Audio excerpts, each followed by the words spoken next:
శనేశ్వర, నా భక్తులు సంవత్సరానికి మండల కాలం నీ 7 ఏళ్ల పీడనలో అనుభవించు కష్టాలన్నీ అనుభవిస్తారు. ఆ 40 దినములలో ఎన్ని కష్టములను అనుభవించగలరు? నేను కలిగించే కష్టములు శతకోటి.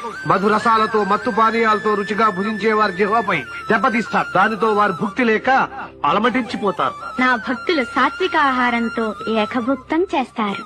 హంసతూలికా తల్పాల మీద పువ్వులు పరిచి పవళించిన వారినైనా సరే కట్టెల పాన్పు వరకు కదిలేలా చేస్తారు. సుఖాలు విడిచి కటిక నేల మీద శయనిస్తారు.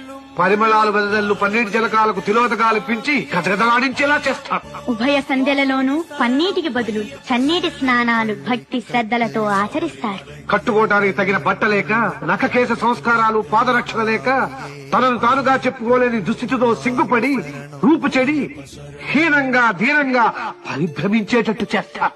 నల్లని వస్త్రాలు ధరించి పాదరక్షలు విడిచి నఖకేశ సంస్కారాలు మాని మాలధారణతో దీక్షాబద్ధులై స్వీయ ఉనికిని కోల్పోయి స్వాములుగా పిలువబడతారు. నీవు చెప్పిన కష్టాలన్నీ భక్తితో ఆనందంగా ఆచరిస్తారు. సంతోషమేగా స్వామి, మరో ముఖ్యమైన విషయం, నా చూపు సోకి అనురక్తులైన దంపతులు విరక్తులవుతారు. కఠోరమైన బ్రహ్మచర్య వ్రతాన్ని అవలంబించి స్వామియే శరణమయ్యప్ప అని శరణు ఘోష చేస్తూ అడవుల వెంబడి పాదచారులై నా దర్శనార్థం వస్తారు. అటువంటి నా భక్తులను నీవెప్పుడూ పట్టి పీడించరాదు, శుభయోగములనే కలిగించాలి. ఇది నా ఆజ్ఞ.